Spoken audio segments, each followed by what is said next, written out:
السلام علیکم ورحمۃ اللہ وبرکاتہ۔ بسم اللہ الرحمن الرحیم۔ کیا حال چال ہیں آپ سب کے؟ اللہ تعالیٰ آپ سب پر اپنی رحمتیں اور برکتیں نازل فرمائے۔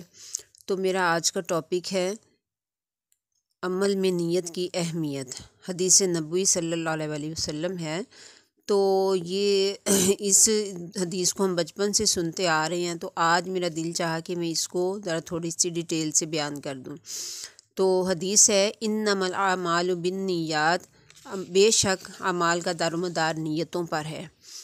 اصل میں ہر عمل کے دو پہلو ہوتے ہیں، ایک اس کا ظاہر ہوتا ہے اور دوسرا باطن ہوتا ہے۔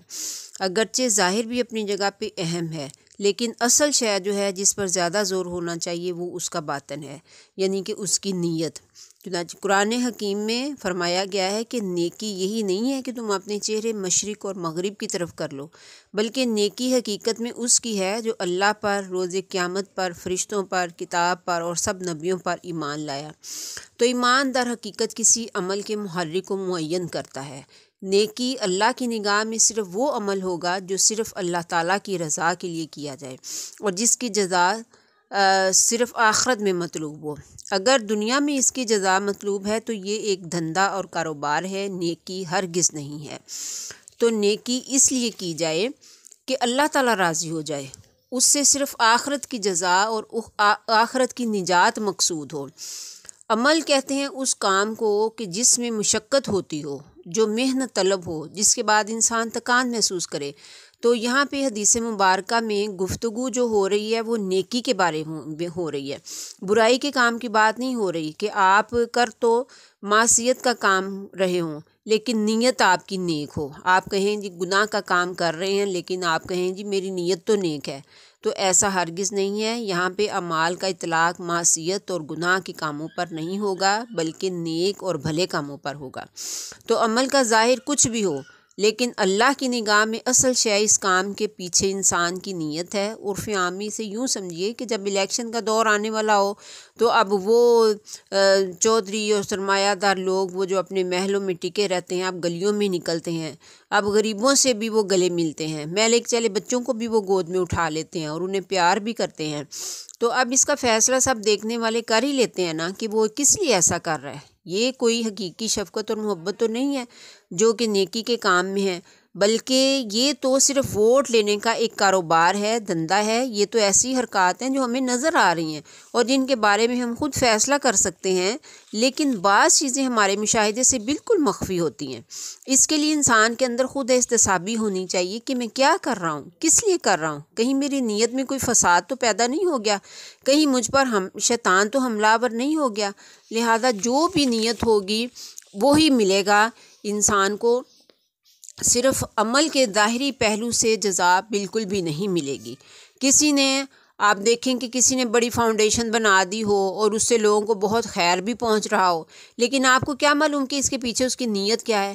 ہو سکتا ہے کہ اللہ کے دربار میں رسائی حاصل کرنا ہے، یا کہ انکم ٹیکس میں ہیرا پھیری کرنا اس کا مقصد ہے، یا پھر اللہ کی رضا ہی پیش نظر ہو۔ یہ تو صرف اللہ ہی جانتا ہے۔ دنیا میں ہم کہیں گے کہ نیکی کا کام ہے، بڑا ہی اچھا کام ہے، لیکن اللہ تعالیٰ کے ہاں تو اس شخص کا معاملہ سارا نیت کے حوالے سے ہی طے ہوگا۔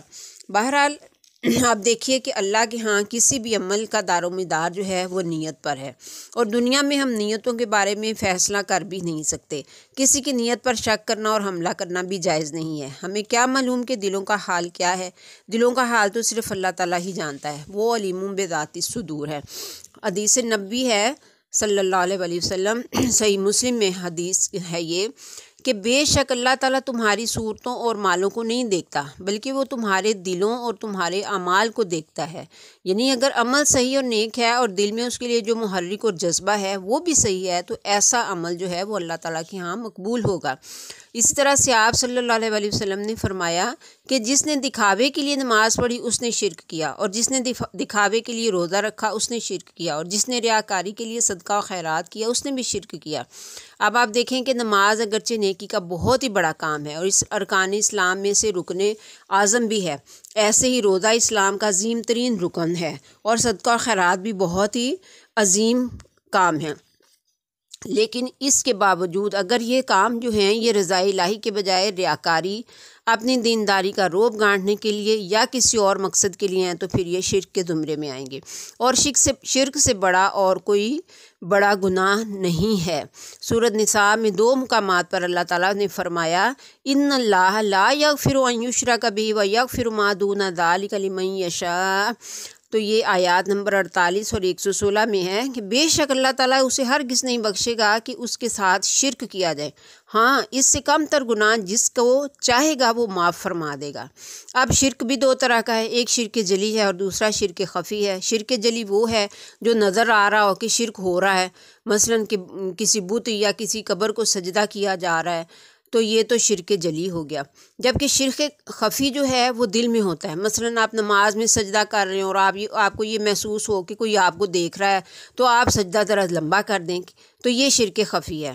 اس کا تجزیہ آپ اس طرح سے بڑی ہی آسانی سے کر سکتے ہیں کہ مثلاً آپ پہلے 5 سیکنڈ کا سجدہ کر رہے تھے اور اب آپ 10 سیکنڈ کا سجدہ کر رہے ہیں، تو یہ اضافی 5 سیکنڈ جو ہے یہ کس کے لیے لگائے ہیں آپ نے؟ 5 سیکنڈ تو اللہ کے لیے ہو گئے، لیکن دوسرے 5 کس کے لیے ہیں جو اب آپ بعد میں لگا رہے ہیں؟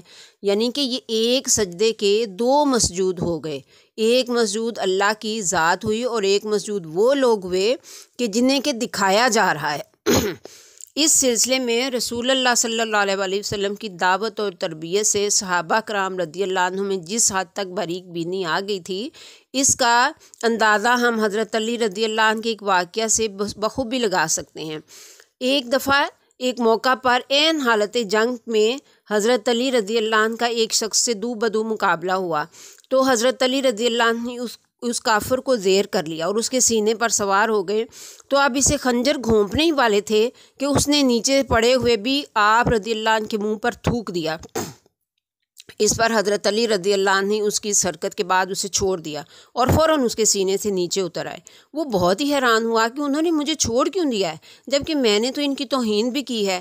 تو اس کے سوال پر حضرت علی رضی اللہ عنہ فرمانے لگے، دیکھو میری تم سے کوئی ذاتی دشمنی نہیں ہے، میں تمہیں صرف اللہ کے لیے قتل کر رہا تھا، لیکن اب اگر میں تمہیں قتل کرتا جبکہ تم نے میری توہین کی ہے تو میری نیت میں میرے نفس کا انتقام بھی شامل ہو جاتا۔